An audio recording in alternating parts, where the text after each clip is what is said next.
Hello, everybody. Welcome along to the Rangers Rabble podcast on your Monday night. 1 minute past 7:30, which is 7:31. Supposed to start at 7:30, but if the Rabble starts on time, then you know something's wrong. Hello and welcome. It's good to be back in the hosting chair. He says that as he only has one or two things in his head to talk about. So throughout the show, folks, if you want to get your comments in, please do. If you want to get discussions going, please do in the comments, and then I can pick it up and pretend it was my idea to talk about it. That would be absolutely fantastic. So, hello, welcome. I hope you're all well. And tonight I am joined by somebody who's probably raging that I'm sitting here because he's been taking all the limelight. Robert, how are you? Listen, I'm delighted to be in the right-hand side of the screen tonight. No, it's good to have you back. I've seen some people in the comments as well say it's good to have you back, and that must mean we're getting closer to the competitive football, because that's when you turn up, isn't it? Business time. Oh, I just turn up when I know that people are going to be watching. That's the only time I turn up. None of that pre-season stuff. That's for you. That's not for me. I'm only joking. When the 4-in starts back, when the season starts, you probably won't see me much unless some of you can learn how to use a computer. But we're also joined by Wilf. Wilf, how are you? I'm fine, thank you. See how Wilf just says, I'm fine, thank you, and moves on. Doesn't hit back with any nonsense, Robert, or tries to be cheeky to the boss, or... can I also just say, by the way, just so there's no argument or people getting angry in the comments from me later on, 99.9% of everything I say when it comes across aggressive or it comes across as me having a go is a joke. It's an absolute joke. Robert was hosting the other night. I jumped on and had a wee laugh and a joke with him. And I seen some comments saying, "Oh, Robert, you're doing a good job. Don't let him pull you down. Don't let him bully you." Robert, do I bully people? No. No, he doesn't. He don't. Listen, I've said before on a serious matter, like we've said numerous times about how this is a community and we're here to support each other and stuff. And I can only sort of back that up for what I've experienced. So, looking forward to a good 60 minutes tonight. Hopefully, we get there in the end with just the three of us. I'm sure we will. Show what's going on, Martin. Well, Martin, you're so aggressive. I mean, I'm just a miserable old man, if I'm being brutally honest with you. It's my birthday the other day, and I just feel as if the days and the year, the weeks and the years are rolling on. Gallant, Robert's after your job, Martin. Robert can have my job. Robert can absolutely have my job. I'm just looking to see if there's anybody else in the comments. Paul, Wolf cracking pictures in the old background. A nice good evening from CGM. Thought you were retired, Martin. I tried, but the show just couldn't go without me, so I had to come back. This is when you know Martin's not got much of an agenda. He starts going through the comments early doors. Well, I mean, I'm looking for something to talk about. But yeah, no, look, we do have some stuff to talk about. It was, of course, the third round Champions League qualifier draw today. Rangers Martin, before you go off on that, can we get the somber bit out of the way first, if you don't mind? I was going to leave it until the end, but yeah, let's get it out of the way first, because I think it would be remiss of us not to start without mentioning the sad passing today at the age of 69 of Trevor Francis. While we're on the subject of bereavements, the Rabble's thoughts go out to our own Brian Fotheringham, who had a bereavement in the family as well. Yes. Well said. But we'll just leave that there. But yeah, Trevor Francis, 69 years old. He was only a year at Rangers. You lads are probably too young to have seen. Well, maybe not you, Martin, but certainly Robert's too young to have seen Trevor Francis play for Rangers 1987-88 season. He just joined us for a season, played a total of 25 games, 18 in the league and 7 in other competitions, including the League Cup, where, if you're aware of that League Cup final that year, we played Aberdeen. Drew 3-3. That was the day of Davy Cooper's magnificent free kick that Leighton said he got a hand on the way back out, that went to penalties, that we won 5-4, and the now late great Trevor Francis scored penalty number 4. So sad loss, 69 years old. That's no age at all. No, it isn't. And sudden heart attack at his Spanish home this morning. News broke very quickly, actually, because it was only this morning he had a heart attack, and I found out mid-morning, so it was very, very, very quickly the news broke. Sad loss. Obviously, he'll always be remembered as Britain's first £1 million player. Mm-hmm. when he went to Nottingham Forest, and he also scored the winning goal in the European Cup final for them in 1979, which incidentally is a European Cup that we should probably have won. But that's another story for a different day. Because if we'd beat Cologne in the quarterfinals, what was left we'd probably have won it. But anyway, but yeah, Trevor Francis sadly missed. I don't know if you guys have got any memories of him. Obviously, 52 caps as well, 12 goals for them. You know, I was too young. And by the way, Robert's a lot older than me, just so we can get that out there. But I was too young to ever see it.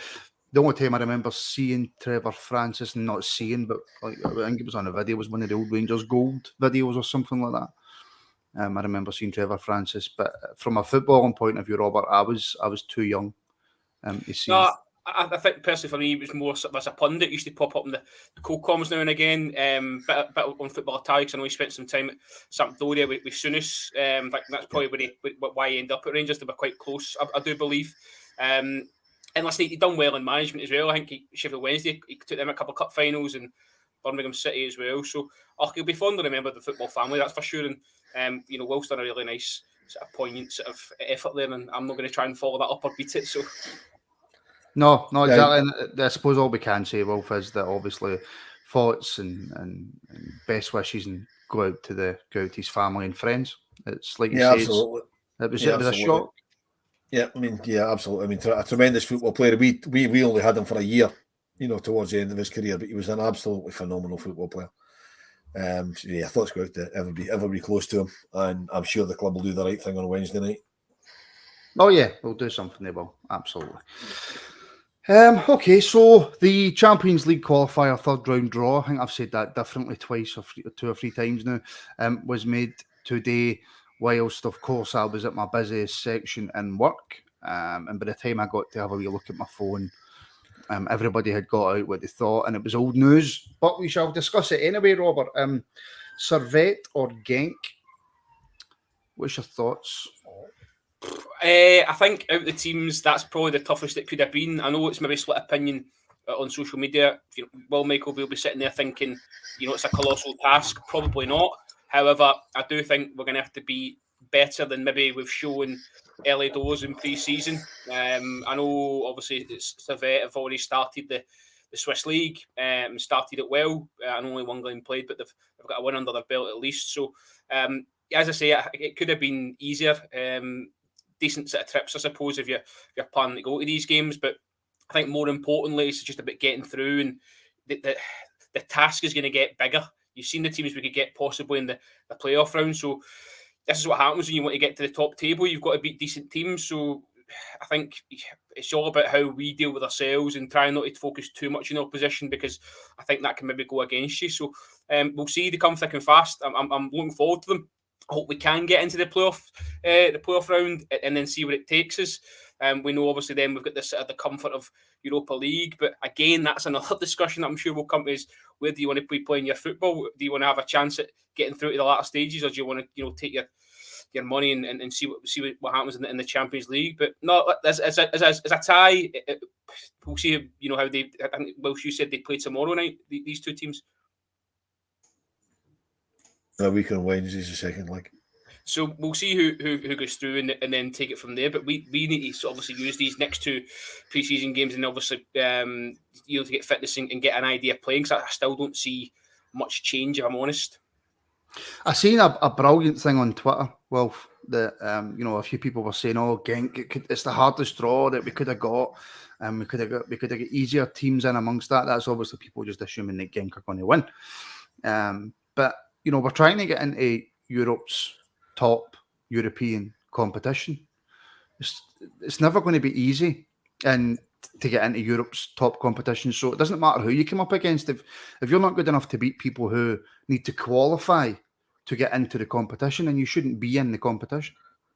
Yeah, 100%. I mean, there was never going to be an easy tie. I agree with Robert. I think on paper, assuming that Genk beat Servette, then I think Genk were probably the toughest team we could have drawn out of what was available in the draw today. I mean, every potential opponent had its own challenges. I mean, our group chat was going nuts when the first game came out the hack, because Baka Topola came out in the first tie, They're playing Braga, and I think it was Stu that put that's the easy one gone. There's no easy ties at this level. You know, I mean, you begin into the unknown and deepest darkest Serbia. I wouldn't fancy that. You know, you don't know what they're coming into. You know, I mean, Genk, I think they had a decent European run last season, if I remember correctly. I haven't looked into it, but I'm sure they had a decent run last season. I fully expect them to beat Servette. I've got a mate who's absolutely convinced he's going to beat them and was over booking flights at lunchtime. But I'm like, no, we'll hold off on that now. Logistically, from a Rangers point of view, it's fantastic because it's only a couple hour flight across the channel. You know, it's I mean, the away leg is after the second league game of the season, which is at home.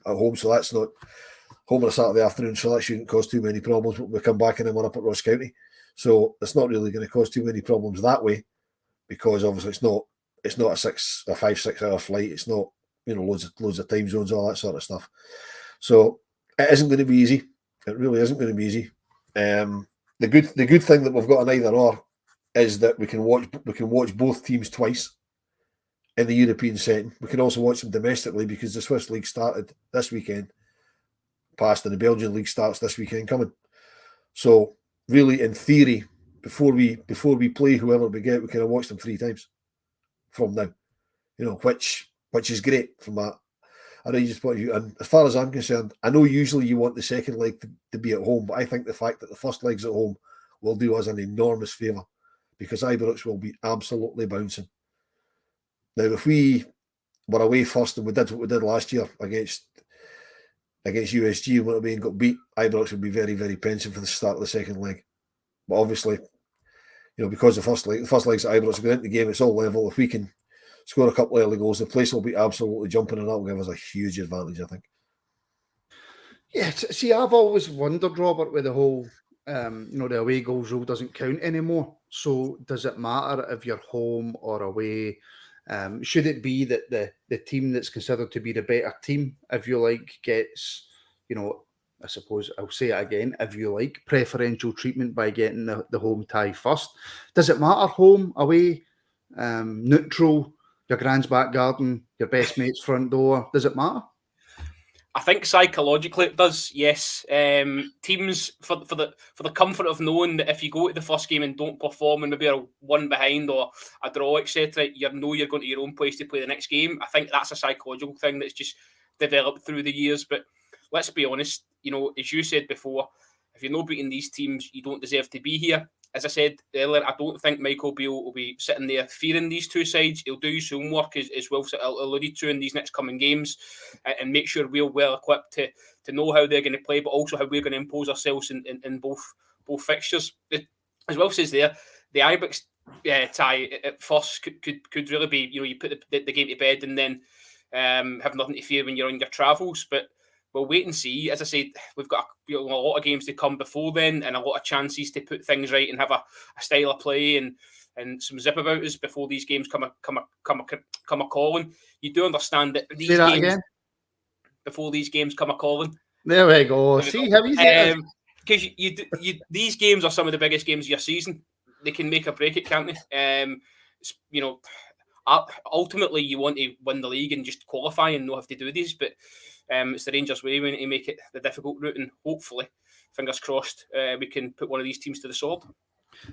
Well, yeah, we need to do it the difficult way because we've opened up the avenue for a team in Scotland to be able to get straight in to the Champions League. But if there was only, if it was the other way about, then we know that the other team wouldn't be able to qualify, because as I seen a wee thing earlier that I think it was at Twitter, YouTube, 4G, or another couple of things have all been invented since they last won a knockout game. So if there's going to be one team that can do the coefficient for Scotland by winning knockout games, it's us. Don't know how well we would do once we get to the Champions League, right enough. That's a completely different story. But this brings us, Wilf, into a kind of separate conversation that I was going to have at the end. In terms of, not for the fans, not for Michael Beale, not maybe even much so for the players, but for the board, who we will come on to a bit later on, actually, and talk about how much they've backed Michael Beale so far. And it looks like they're going to continue to back the manager.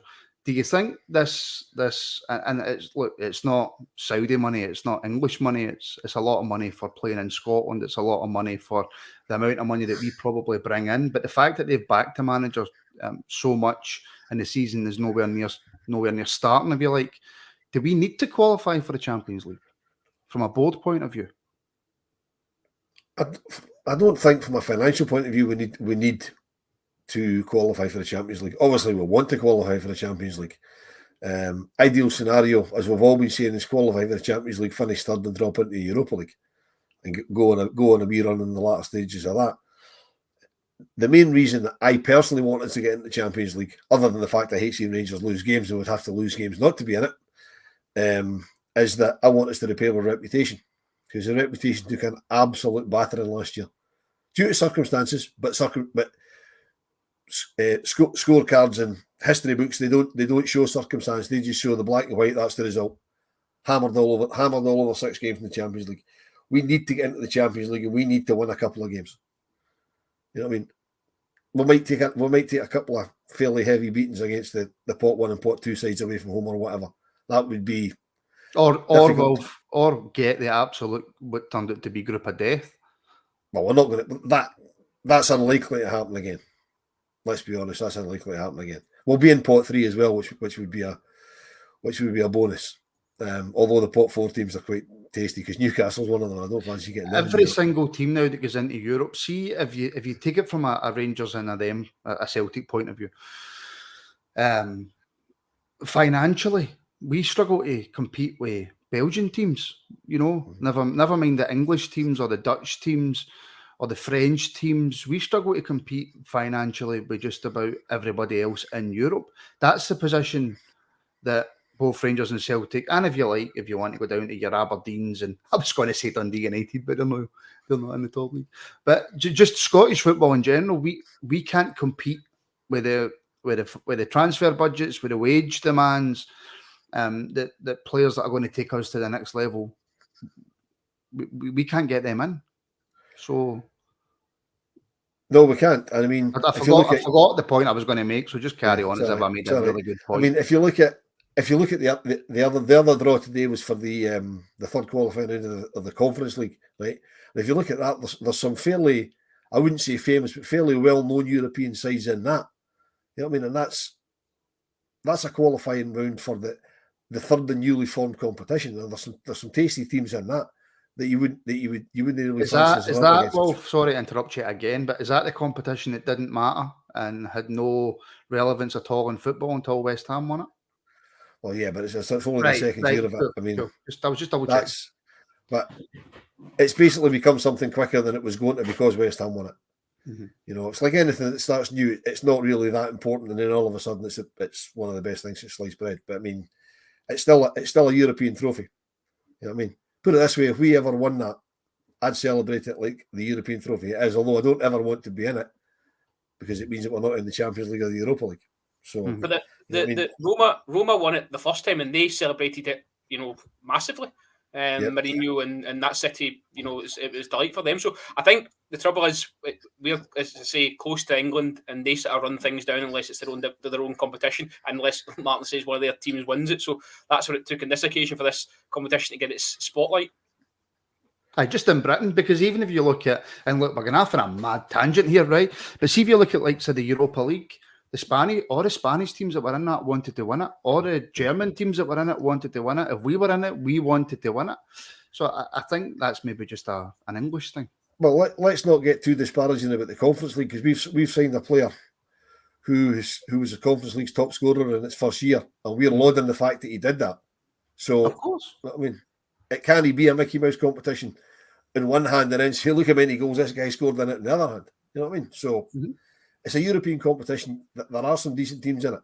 You know, I mean, the way they've structured it has made the Europa League even harder because there's less so-called Diddy teams than the Europa League now because they've all dropped into the Conference League. You know, but I mean, even that, you've got some teams in the Conference League third qualifying that you would never expect to win games in Europe. You know what I mean? I mean, Hibs were in that draw. I mean, come on, Hibs. Can I just say, by the way, for folk watching, you will see me have my coffee while I'm doing this, and it's in a Beatles cup. Now, only people who listen to the Random Rabble on our Patreon will Hold on, understand. you've got more faces than the Toon Clock, because on the Random Rabble, you hated the Beatles. I don't hate the Beatles. I just don't think they're as great as what everybody thinks they are. And the point I made is that Pink Floyd were far superior. So I'm wearing a Pink Floyd t-shirt, and I'm going to be drinking out of a Beatles cup because I asked my good lady to make my coffee just as I started, and that's the cup that she gave me. And so just in case there's anybody who listens to the Random Rabble and they see me with a Beatles cup going, hold on a minute, he was lying. I wasn't. I'm not a big fan of the Beatles. Can I ask you a question? Why has he got a Beatles cup in your house? It's my stepson's. He's a massive fan. Okay. There we go. Next question is, why are you drinking out your stepson's cup? Because he's in America and it was in the wash. So it was in the dishwasher. And so that's why I've got it. Robert, Danilo, as we quickly move on from this conversation, it seems to be every week a new different story appears. I've got absolutely no idea what's going on.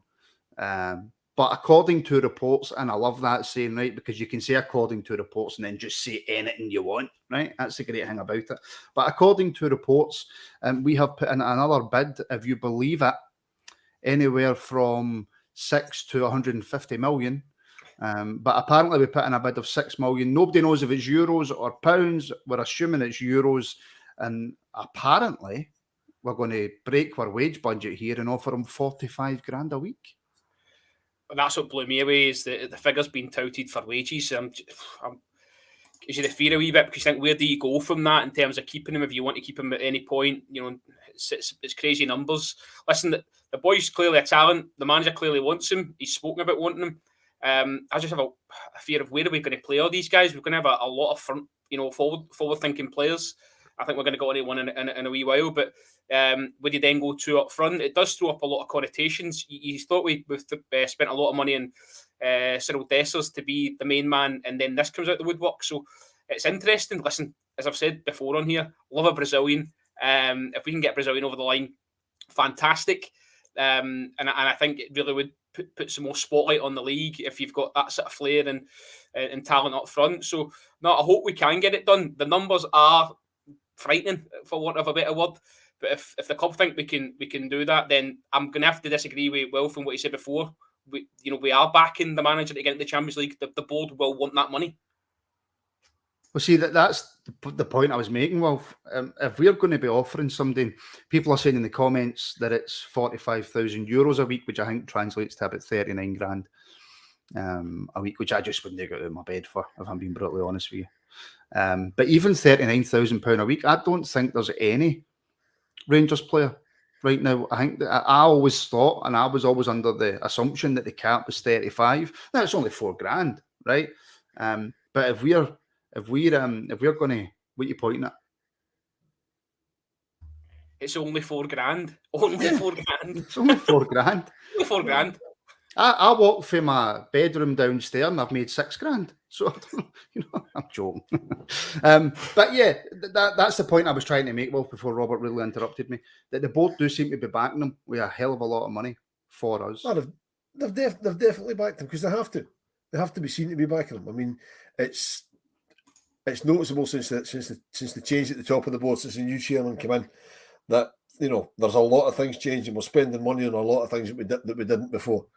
And we're certainly bringing in place. I mean, I've heard that that 39,000 according to reports. Well, according to reports. I've heard that's off the mark. I've heard it's not as much as that. According to reports. Yeah, I've heard according to reports that I've heard it's not as much. It's not going to be as much as that. But we need to. I mean, we're not, put it this way. We're not trying to bring him in at £6 million transfer, and however many thousands of pounds a week not to get into the Champions League, because that's where he'll want to be. That's where we'll want to be, and hopefully he's a missing piece of the jigsaw. I mean, we've been chasing him for long enough. Michael Beale seems to have got all the players he's been chasing. So, I mean, he's obviously come in with assurances from the board, and the board have ponied up. They come up and said, right, this is what we'll do. And they're speculating this time. I mean, in the past, the recent past, Rangers have moved players on, then brought players in. Very rarely in the recent past have we brought players in before we've really ship folk out. So we spent a lot. I mean, we've spent a lot of money, but bear in mind we're going to be bringing quite a few quid in the next 2 or 3 weeks. One would imagine, because Kamara's going to go. Well, Kamara's going to go. He was nowhere to be seen the first 2 friendlies. So that tells you that he's definitely away. You know, there's going to be money coming in here and there. Matondo's been told he can find a club. You know what I mean? Although he's done himself no favours in what we've seen of him so far this pre-season. So there will be money coming in. And if we win this game with either Servette or Ghent, there's another £5 million in the coffers. You know? So they've definitely backed him. And they will be looking for Champions League. Of course they will. Every club in those qualifiers will be looking for Champions League, because that's an awful lot of money. Can I just clear something up very, very quickly? Because I've already had 2 WhatsApp messages, and just before anybody else jumps down my throat, Jim Sloan. Now, as everybody knows, all of our extra content, if you like, you know, our EPL shows, our daily Rabbles, we've obviously talk about Rangers on a daily basis. We're Rabble Extras, we're Rabble Sundays, build up to games, etc. All that extra content we moved over to Patreon. But there's a few people who either A, don't like Patreon, can't get onto it, just won't move away from YouTube. And a few people asked me if I could restart the YouTube memberships. Now, the YouTube memberships are just simply what you see on screen. It's just a way that to become a part of the Rabble community, but there's no videos or audio or anything extra added on it. It's just you become a member of the channel, you get your badge, you get priority response to comments, etc. But the only reason I started that back up was because people were asking me to. But just so there's no confusion for people. Robert, Dessers Lammers, I'm actually missing somebody out as well. And then, of course, if you add in, well, Seamer's alone, of course. But then if you add in Danilo on top of that, you would be talking the best part of about 15 million just on forward players alone. I don't want to keep harking back to the whole money situation, but for us to go out and spend the best part of 15 million on 3 players, how much credit or not do the board need to get in this? Oh, listen, they've certainly, as you say, there's no doubt that they believe Michael Beale's the man. They've pumped the money into him, and he's picked his players wisely. He's scouted these guys. We've heard that in the tales they've told, and they've been unveiled. So there's no doubting about that. My concern comes from you know, we need to start recruiting some money in. The squad's certainly swelling.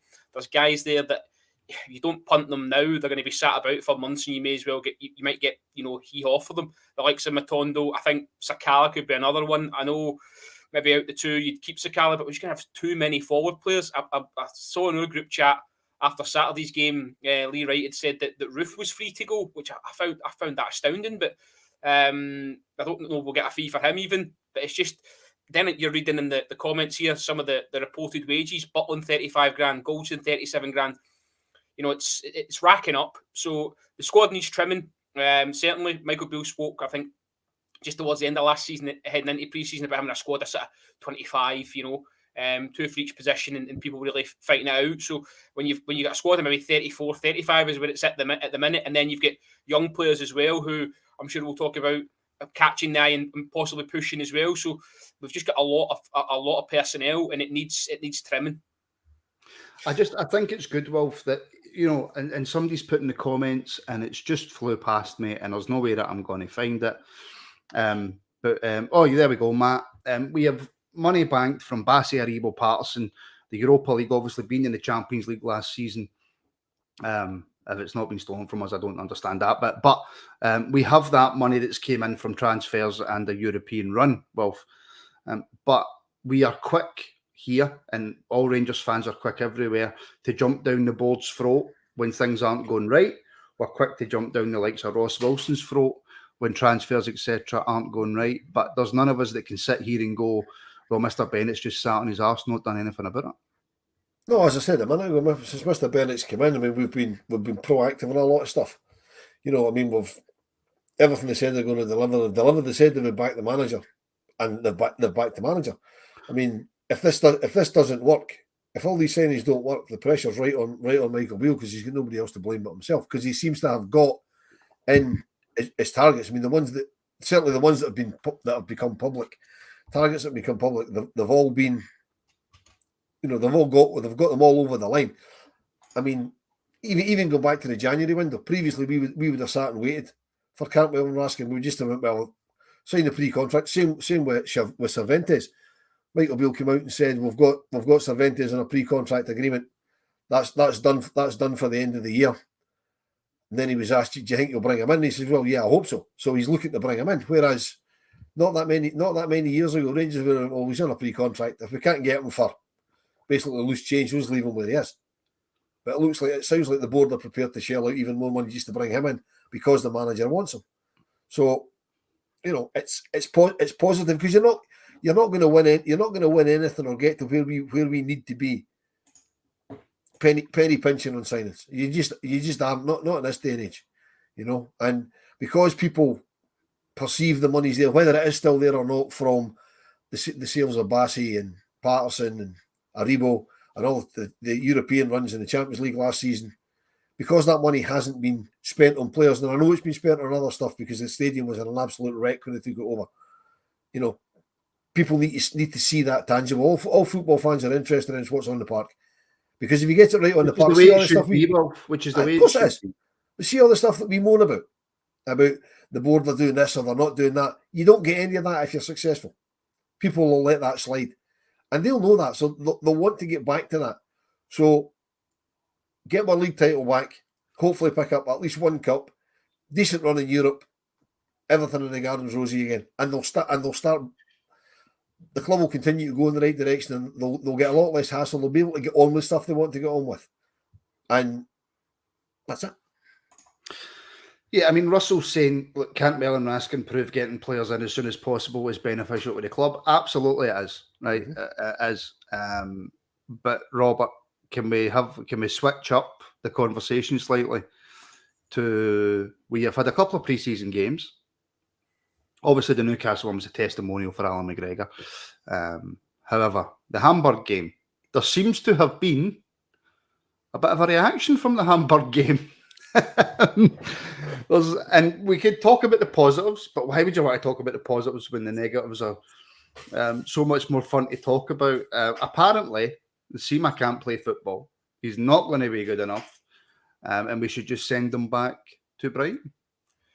Listen, I've been, as you've been talking tonight, seeing in the comments a lot of stuff about Sima and none of it that you'd want to whisper in the boys' ear, to be honest. So it's difficult because it's one game, man. It's one game. Do you know what? You mentioned the Newcastle game, and okay, it was Alan McGregor's testimony, but still the squad played, didn't they? McGregor was obviously at the back, and Sima played, and I thought he'd done all right, showed all right in there. Strong guy, bit of pace. Maybe didn't have the best of afternoons on Saturday, but remember, Rabbi Matondo looked like a world beater last season in pre-season, and that's how that ended. So you've got to give these guys time. The thing is, as I alluded to before, we're going to have a lot of opportunities up front, so he's got to try and get into that, get yourself amongst it, hit the ground running.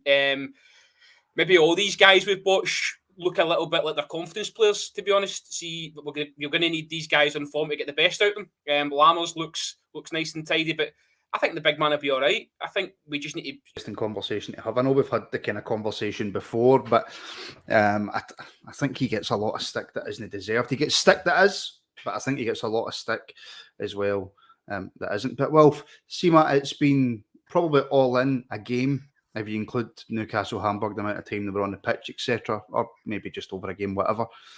It's a guy coming to a new country, a new club. We cannot jump down this guy's throat this early. It's mental. No, you can't. Not only that, it's not only is it just over 90 minutes. He's played two halves of friendlies. That's all they are ultimately. Is getting the fitness up. I mean, okay, you want to win the games, and but he's only getting his fit. I mean, he's clearly got a bit to go fitness wise, right? Because that was evident on Saturday that he probably wasn't, because he didn't seem to be as mobile as he probably should be. But that'll come because the fitness will come. And that's why they're working double sessions to get these guys up to speed, And I mean, Michael Beale said, "Look, Seamer's not in to be the centre forward, and we're playing him as a centre. He's not going to be a centre forward. That's not the role he's here for, to play on his own up there. So I think he'll be fine. I think he'll do okay. He'll do fine. I mean, the negativity is it's incredible, but it's Rangers sports for you, isn't it? I mean, that's just, like you say, you were saying about Sakala. I mean, Sakala gets it in the neck. But he was probably, what was he, second top goal scorer last season? Mm-hmm. You know what I mean? And he gets it in the neck he was one of our most important players last season. That doesn't necessarily mean that if a player's one of your most important one season, that they're good enough or they're going to give you the same impact the following season or they're still going to be at your football club. I get that. But I'll swiftly move on to the Sakala chat, Wilf, and I'll throw it right back at you. I'm seeing loads of people online, and listen, I say this just about every week that I do this. Twitter and or X, whatever it's called, and Fred and Facebook and Instagram and whatever, right? There's that many of them. Isn't a barometer of where your full support sits, right? But it's a sample size that you can take.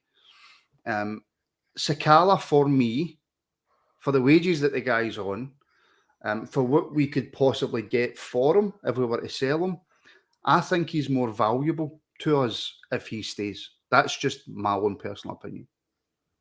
Well, I've got no idea of the wages he's on, and quite frankly, I don't really care what wages he's on. But, I mean, if we let Sakala go, right, and I know there's all these rumours that there's people wanting, that you're going to go to Saudi for £4 million, all that sort of stuff, right? If we let Sakala go, on top of getting rid of Cholak, that's 30 goals we'll have lost out of our team from last season. We've spent the last 18 months saying we don't score enough goals, and then in the space of two or 3 weeks we'll have got rid of a third of the goals that we scored last season. You know what I mean? So yes, Sakala is very important. I mean, the two misses that he had against that other mob in the 2 games. Had he scored one of them, he'd be an absolute hero. People would be lighting torches and marching up Emerson Drive at the very thought of selling him. That's how small margins it is. I think he could do a great job. But if what we brought in is better than him, then fine, sell him. He is a sellable asset. Everybody's got the price. As we've just said, the board have backed the manager. They have to recoup some of that money somewhere. If that's Sakala, we have to put trust in the board and ultimately the manager who's let him go. Because it will ultimately be the manager's decision if he goes. So if he thinks he can cope without Sakala, then that's fine. But right here, right now, I think Sakala is very, very important to this team. Yeah, so they are. Can I just, before we carry on, somebody who works with my partner who said they're a big fan of the show, can I just say a big hello and give a shout out to David Christensen? And I apologise that I couldn't make it. I think there was a works night out and me and the missus couldn't make it. So I apologise for that. But just a big shout out to David Christensen. Thank you for being a fan of the show. Robert, you want to just carry on the Sakala chat? Because I have no idea how to ask you the question in a different way to make me look. I disagree with you two straight away. So I don't. Just for the sheer use of the word important, I don't think he's important. And I struggle to find out or to figure out, should I say, where he fits in. Because you're just going to have too many players, far too many players, and he's one of the guys who probably has got a good, ceiling at the minute. People are, he's coming off the back of a decent season, and I think he could fit into a couple of sides in Europe. I know there's talk of maybe St. Pauli and in Germany as well before the Saudi stuff. So I think he's one of the guys that we could get a fee for, and a decent fee. I believe we didn't pay any money for him either. So, it's all profit really. So I just think for fashion, if we want to get, league titles, etc., I don't see him fitting in terms of getting 10, 15 games back to back, whereas Dessers and Danilo, should we get him over the line, they're going to need to play week in, week out and be on top form. And I think Fashion's been at his best when he started games, knowing he's been coming off the bench. Yeah, that's a great point you pick up on there from RFC 72, which I never really considered, that he's probably not going to start a lot. And I mean, Morelos was the same. Morelos was a terrible substitute. Scored us loads and loads of goals, but there's no point bringing him off the bench because he wouldn't score. Cholak, on the other hand, was a great substitute because you bring him on, he'd score goals. So probably from that point of view, Robert, you've probably got a point. I never even gave it a thought of Sakala not being a great sub, but he doesn't appear to be a great substitute. So you've probably got a point, young man. Please don't mention Cholak. I'm still gutted the big man's gone. I really am. I know that what we've brought in and stuff, and it all looks rosy, and Roof even looked as if he was 20 again and fit, but I miss Cholak. I do. It's not fair. Robert, I was about to greet there. Robert, Tom Lawrence get back on the football pitch. Obviously, didn't get a lot of game time, but just fantastic to see him. Oh, listen, it was the biggest roar of the afternoon, wasn't it? When his name got called out and he come out the park. So, listen, the old cliche, he'll be a new signing. It's about how we utilise these guys, because again, that area of the park, we've got some good players. Hadji's looking all right, early doors, looks lean, looks sharp. You've got, I thought Kieran Dow at the 2 games, I know he seemed to split opinion on social media. I think he looks a good player. I really do. I didn't think he was going to be a guy that was going to come in and push for a starting place, but no, I think he could. He looks like he's really bought into it, showing a lot of endeavour, putting himself about early doors. So the signings we've made look, I think they're interesting. I know Dessers didn't really do a hell of a lot when he came on. He took up a lot of Morelos-like positions. He was coming deep. And I don't really like to see that from the striker, to be honest. I'd rather he stayed up there than in the part and done his business there. But we'll see how he's going to link up with possibly a new strike partner. Lammers looks neat and tidy. He's quite exciting, quite an exciting front player as well. So, but no, Tom Lawrence, great to have him back, and I'm sure he'll be chomping at the bit to actually go and get a run of games and have an injury-free season. He just, I think, Wilf, and I'm not a great tactician, or I'm terrible at Football Manager and all that carry on, but does Lawrence just add something slightly different that we don't have to this team? Because we've got Hadji, who's a great creator, and we've got Dibble, who we might chat about in a wee second, who absolutely loves a tackle. You've got Cantwell, who's just magic. You've got Raskin at that defensive mid position, who looks as if he could genuinely be somebody who goes to a top 4 club. And I know that will get cut out, right? But I mean, he looks, maybe I'm over exaggerating slightly, but he looks phenomenal. So I suppose it's a 2-part question. A, does Lawrence fit into this Rangers team? And does he add something different that we don't already have? And you're on mute, so that's a great start. Terrible. I know, shocking, sorry.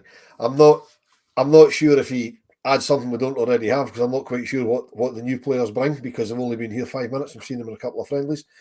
But before Tom Lawrence got injured just under a year ago, the most noticeable thing for me was he didn't have fancy a shot from all over the place. He'd shoot from anywhere, which we've sadly been missing for a long, long time. So from that point of view, yes, he brings that's different. Now, I don't know whether any of these new players, I don't know whether Kieran Dowell likes a shot. I don't know whether Seema likes a hit from distance. I don't know enough about these guys. But at the moment, that's what Tom Lawrence brings to the team. And I'll be interested to see how Michael Beale gets him in the team, because we've got an awful lot of forward players and you can't play them all. But I think there is ways you can probably set it up with 3 or 4 of them, maybe even 5 of them on the park at the same time, depending on the opposition, obviously. Because if we're playing against a team where they're coming to Ibrox and they're playing one de facto striker or no strikers at all, I can see him going light at the back and sticking Lawrence in as an extra midfielder or whatever. I know. Do you know, I was looking at a comment there for Rangers on tour. The 5 subs rule, or whatever, will be massive for us. We lacked depth last season, and also the ability to change formation mid-game. Because that was just moving on to what Wolf said there, or leading on for it, or segueing, or whatever you call it, I don't know. In terms of Lawrence, we have brought in a lot of players in that position. And with all the furore of him coming back and getting fit again and coming back into the team, I've not actually sat down and went, well, where does Lawrence fit in? Is that to me, sorry? Yes. Well, I see. I was hoping to see maybe a little bit more in terms of style of play in these 2 games. I was hoping to see maybe a bit more intensity and a faster way of playing. I think we haven't looked too dissimilar to how we were playing in spells last season. So, because I think it's so important, if you are going to have all these players and keeping them happy and fitting them in, it is to utilise the 5 subs. But to do that, you've got to start putting teams away nice and early. You've got to be getting 3-4-0 up, and then you can make these changes and them be at a low risk, and they can come on into a game and feed themselves in. So, if you're 2-1 at home to Livingston with 20 minutes to go, you're not going to bring on 5 players, are you? So it's about getting that balance right and being effective nice and quick in the league to put yourself in a better position to start utilising your squad. So again, it comes down to the manager and how he sees us playing. There's been lots of talk at 3 at the back, 2 up front, but we don't. When the team's lining up, it's looking pretty similar to how we were playing before. I know we've seen maybe Hadji and Cantwell respectively swapping, going deeper, and then maybe playing a little bit higher up. But still, I don't see a drastic change in Rangers from what I was looking at last year, other than personnel. You don't see a drastic change? I don't. No, I really don't. I feel we're very pedestrian in terms of the build-up. I want to see it moved a lot quicker. I know those wee passage of play, Red Van ripped one down the line, and we broke a couple of times quite quickly. But I still feel like we're no playing as quick as I'd like. There was a couple of. There's only been 2 pre-season games. No, I know that, and I've said that before. But I would like to see a change because we need to do something different if we're going to try and, as I say, utilise full squad and keep all these guys happy that we're bringing in. I thought we pressed well at the weekend. We saw we got the goal from Sakala's goal came from Dill pressing, Sakala pressing, and then Dessa's got a chance for Kemar Roof pressing as well. If we can do that more, I'd be much more happy. I'll let you respond to that, Will. My father is gassed. No, the pace of the game will come. Bear in mind, in friendly games, you're making about 300 substitutions, so that obviously unbalances the game. I mean, if you looked at since Michael Beale came in, he's more or less sorted out the way we were playing. We were getting results other than the abortion that we had at Pataudry. That was ridiculous. And then the games against that other lot, but they were all down to individual mistakes. Mm-hmm. So the individual mistakes were down to the quality of player that we had. So we've addressed the quality of player because we've brought in what we're hoping are better players because we've spent money on them and we've brought in guys with big reputations. And I think the pace of the game will come. I'm the world's worst. I mean, Martin will tell you, I'm sitting at the Newcastle game saying it's too slow, we're too narrow, we're this, we're that. We're trying things. It's pre-season. It'll come. I know the pace of the game will come. And we've got to be patient. The 5 subs thing is going to be absolutely critical for us because the problem we had last season was we didn't have the strength and depth on the bench. Bringing in the players we brought in, we've just said we don't know how they're all fitting in the team. So they're obviously some of them is going to sit on the bench. So he's going to utilise his subs. He's going to have subs to utilise now, which he didn't have before. I mean, look at the start of last season. If you look at that other lot across the city, which we don't like to do, but they're blowing teams away for an hour, then changing 3 or 4 players, like for like, the same quality. I still don't think, Wolf, that we'll be the kind of team that blows teams away early. I don't think that would be us. But that we don't need to do that. As long as we're beating them, we don't need to be blowing them away early. But what I'm saying is, we're now going to have quality on the bench to bring on. I mean, how many times last season were we sitting there saying, if we can get another goal, we can make some substitutions and we can get some of the young guys on, because all we had on the bench were young guys. That's not going to be a situation now. They'll still be there. And if we're blowing teams away, we can bring them on. In fairness, there'll be other guys there as well. We had 172,000 injuries last season. Yeah, exactly. In terms of strength and depth. But the squad's an awful lot stronger now. Mm-hmm. It is. There's no argument the squad's stronger, so the substitutions are going to help us. Which was the question. Yes. No, I agree. Listen, I'm on your side. I just always have to try and be the moderator. Right, don't shout at me. You do enough of that at the referees at the games. I've sat beside you a few times. Paul's asking a very good question, actually. With all the players coming in, do you think Bailey Rice will get many games? Robert, somebody who I've seen at a lot of B team games, and I got asked, you were on, and he's asked a question about Jean-Louis Feco, and I gave you my answer, and I got berated. And I hope to God my answer was wrong. But however, we're not going back down the Jean-Louis Feco route, right? We're talking about Bailey Rice. Bailey Rice in the B team games, you could see had that Alex Lowry charisma about him. He was just a level above. There was no point really in him playing in that league apart from to get a bit of experience.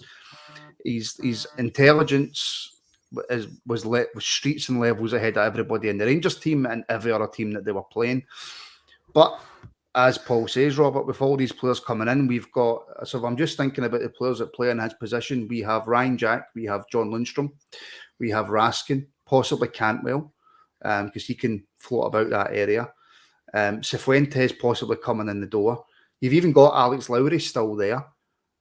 Bailey Rice, I personally think if he's somebody that we could get game time this season, and I mean decent game time, he's somebody that could end up just as good, if not better, than all of the players that I've just mentioned. But will he get that chance? I don't think he's going to get 20, 30 games under Michael Beale this season. However, you do maybe get the feeling that Michael Beale is going to have him around the first team and see how he benefits for that in his first season, and then maybe look at a move on loan next year. I can't see him moving out at 16 to, let's just say, a Motherwell or whatever, who are going to play him 20 to 25 games. I don't see that personally. I think he'll be in and around the first team this season and maybe get a couple of appearances. I was fortunate enough to be at Livingston when he made his debut. Wilf down there sorted me a couple of tickets out, so I made the journey up and he came on. He played on the Friday night, I think, for Scotland, and then they'd rushed him back and got him some minutes at Livingston. So, listen, aesthetically, you do get that wee look at a young Barry Ferguson. I know I don't want to make too many comparisons, but at 16, he's got the wee buzz cut in that, and he seems to have that sort of swagger. Charisma. And just no phase, do you know what I mean? So he's Nothing definitely phased. one to get excited about. But bear in mind, got excited about Alec Lowry, and I've got like a real bad feeling that that's not going to pan out the way I want it. So I don't really want to get too giddy about the young lad. Listen, what I will say is to think it's 16-year-old and you're swaggering about Ibrox Park is something else. You know, I think born in 2006. He's no 17 until Halloween time, I think, but it's something like that. So it's great for him. I personally, if I'm the manager, I'm keeping him around it this year, see how he develops, and then maybe look at a potential loan next season. But to answer the question, I don't think he's going to get 20, 30 games, maybe anything, 10 appearances, no starts, appearances. I think he'd probably done all right this year. It's really difficult, Wilf, right? It's extremely difficult to have this conversation because it's probably the exact same conversation that we've been having for, I mean, how long has the Rabble been going? 3 years? It's the exact same conversation as what we had about Alex Lowry. But when we first started talking about Alex Lowry, the words that came out of my mouth were, yeah, but Lowry's different class. There's just something different about Alex Lowry. That's why I think he's got a chance. And if I was to ask you the question that I basically just asked Robert, I would caveat it with, but Bailey Rice is different. There's just something different about him. This boy is absolute class. So I don't want Bailey Rice to go down the same route as Alex Lowry in terms of how long it's took him to get any sort of time in the first team. Obviously, he's had horrendous personal issues that nobody should have to go through at his age, but unfortunately he has. There's also been rumours surrounding, obviously, attitude, etc. It's just never seemed to have went right for Alex, and I don't want that to happen with Bailey, albeit the boy's only 16. But he is a special, special talent. Yeah, well, as Matt says in the comments, there's three. Alex Lowry's been through 3 managers, and none of them have given him a regular shot at the team. So there's something in not right. In terms of personality as well, Wilf, they're 2 completely different people. Yeah, absolutely. I mean, there's something not right there. But I mean, Bailey Rice, from what I've seen of him, is a prodigious talent. I think I agree with Robert that he won't play 20 or 30 games, right? But he'll potentially feature in maybe 10 or 15 games. You know, again, it's using the substitutes well, but it's putting teams to bed again. It's getting over the problem we've had the last couple of seasons is actually putting teams out of sight, going 2 or 3 goals up at Ibrox an hour into a game and giving them half an hour because you can. I don't think Bailey Rice will let us down. I think Bailey Rice is a fantastic player. But, you know, you don't want to heap the pressure on him and saying, right, son, there's 10 minutes left. We're getting beat 2-1, go and win the game for us. You can't do that to a 16-year-old laddie. You just simply can't do that, you know. Well, hey, he's the best since Muller. Very good. So, but do you have your Muller hot or cold? That's the question. I don't like it. I don't like Muller Rice. Don't like Rice. I've got a fridge full of Muller Rice, but there you go. That's going a different way. But yeah, I think we'll keep him around. As somebody else said in the comments there, if he keeps going the way that I can't even speak, the trajectory that he's going in, he could be a natural replacement for Raskin, who, as you said earlier, ain't going to be around here forever. Because if Nico Raskin is half the player we think he is, he's going to, a year, 18 months down the line, we're going to be losing him. And we are. Let's be realistic about it. He's a completely different player in terms of the pace that Bailey plays at. Bailey isn't going to make the kind of runs that Raskin makes with the ball forward, but the pace that he does. I just don't think that's the way he's going to be. He's more of a get the ball, spread the pass, read the game type player. Martin, I saw someone make a point on social media a couple of days ago, just saying that you're looking at Bailey Rice and you're thinking to yourself, well, he might actually be a better option than John Lundstrom. Would you then be saying maybe putting John out to get a fee in for him and moving him on? Well, the question is, and I wanted to touch on the Olympiacos game, by the way, but we've only got 4 minutes left. The big question is, where does John Lundstrom fit in this Rangers team once everybody's in the door and fully fit? And I'll put that out to both of you. I don't think he fits in at all. I think he's going to be there to cover injuries and maybe fatigue if we are on a busy schedule with Europe. I don't see him being a linchpin anymore. I think we've got players in there that are going to push him harder, and I don't know if he's up to the challenge. You talk about Nicholas Raskin, and I know we don't want to start selling players that we love and who think are doing really well, but Nicholas Raskin's a first start every single week, fit. He plays. Right, okay, well, I'll tell you what we'll do then, right? So if it's an important game or it's the majority of the games, right? Whether Beale plays a 4-3-3 or a 4-2-3-1 or a 4-4-2 or whatever, who's your 100% nailed on starting midfielders? If I can have Cifuentes, I'd probably say Cantwell, Cifuentes, and Raskin. Yep, 100%.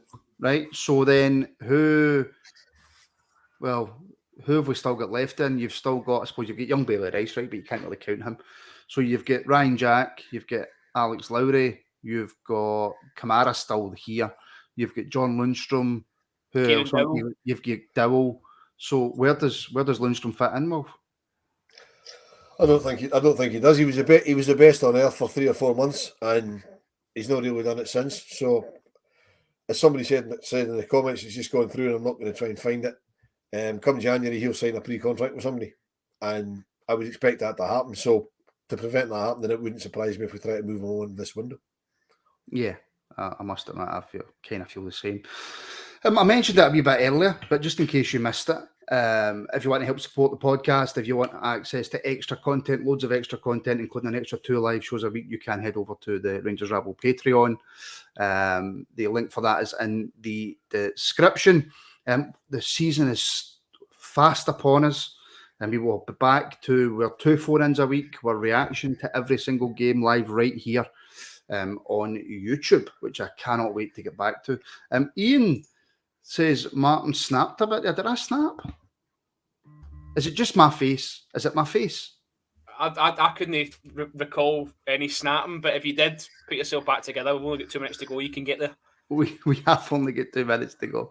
And loads of people are agreeing, apart from Scott, who's put Dowell in first. Very, very, very quickly, Robert. Kieran Dowell absolutely loves a challenge. From the snapshot that we've seen of him, he's not the player that I expected him to be. He's all over the park. He closes down really well. He loves a challenge.